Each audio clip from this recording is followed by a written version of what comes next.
তাকে আমরা দীর্ঘদিন ধরে রেকি করে আমরা তাকে ইয়াবা সহ গ্রেপ্তার করি। ঢাকা জেলা পুলিশের ডিবি দক্ষিণের একটি চৌকস টিম গতকাল রাত 8টা থেকে 9:30 টাইমের মধ্যে দক্ষিণ কেরানীগঞ্জের কোন্ডা ইউনিয়নের ঘোষকান্দা এলাকা থেকে জৈনক ইব্রাহিম, যার বয়স 35, তাকে আটক করে এবং তার হেফাজত থেকে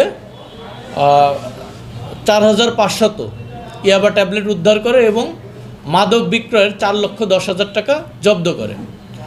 এই আভিযানিক সময়ে আনার ওরফে বাবা আনার সে পলাতক হয়ে যায়। তো আমাদের যে ডিবির টিম তাকে অ্যারেস্ট করার জন্য অভিযান অব্যাহত রেখেছে।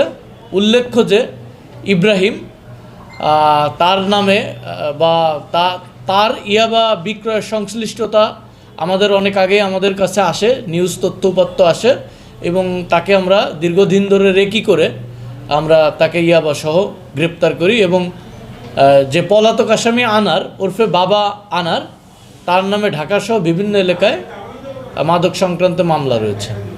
তো আপনারা জানেন আমাদের জেলায় নতুন পুলিশ সুপার স্যার যোগদান করেছেন। মাদকদ্রব্য সংক্রান্তে স্যার আমাদেরকে দিক নির্দেশনা দিয়েছেন।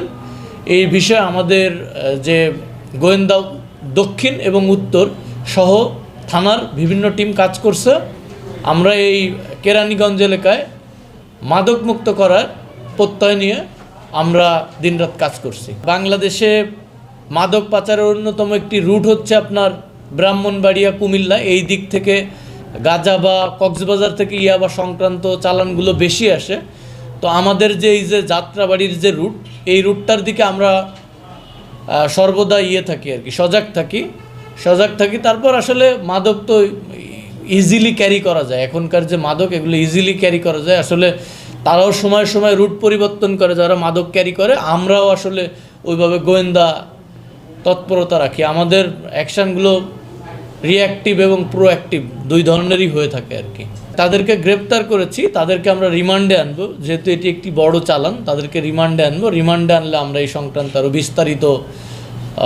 বিস্তারিত তথ্যপত্র পাবো এবং যেহেতু অভিযান আসলে চলমানও আছে, সেহেতু আমরা পুরাটা এভাবে ডিসক্লোজ না করি আর কি।